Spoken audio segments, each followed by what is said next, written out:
In the ancient land of Egypt, beside the Great Pyramids and the flowing Nile River, a story of hope began. A loving mother, desperate to save her baby boy, placed him gently into a woven basket. With a prayer in her heart, she set the basket afloat on the water. It bobbed along the river until it was found by the kind daughter of the pharaoh.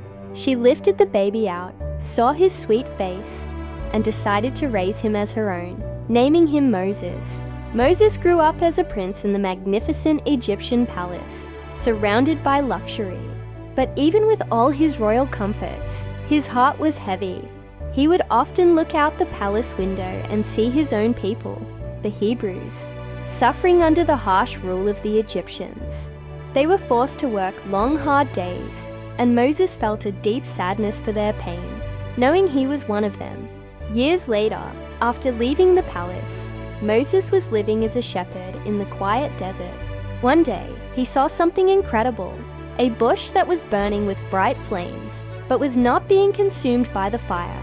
As he drew closer, a powerful and divine light shone from the bush. It was here, in the stillness of the desert, that God spoke to Moses, giving him a very important mission: to lead his people to freedom.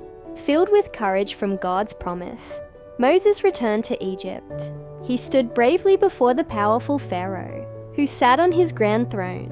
Moses delivered God's message, saying, "Let my people go." But the Pharaoh's heart was hard, and he angrily refused, not wanting to lose his workers. Moses warned him that plagues would come to Egypt if he did not obey. After many struggles, the Pharaoh finally let the Hebrews leave. But soon, he changed his mind and sent his army to chase them. The Hebrews found themselves trapped, with the vast Red Sea in front of them, and the Pharaoh's chariots closing in behind. With faith, Moses raised his staff over the water. In a breathtaking miracle, the sea parted, creating a dry path between two towering walls of water, allowing the people to cross safely to the other side. Their journey continued to a great mountain called Mount Sinai. Moses climbed to the very top to speak with God.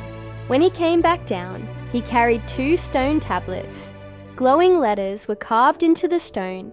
These were the 10 Commandments, a set of special rules from God to help the people live together in kindness and love. Moses became a great and wise leader, guiding his people through the desert for many years. He looked over them with care as they journeyed toward a new home. The story of Moses teaches us about faith and courage, ending with the hopeful promise of a beautiful new land, shining under a rising sun.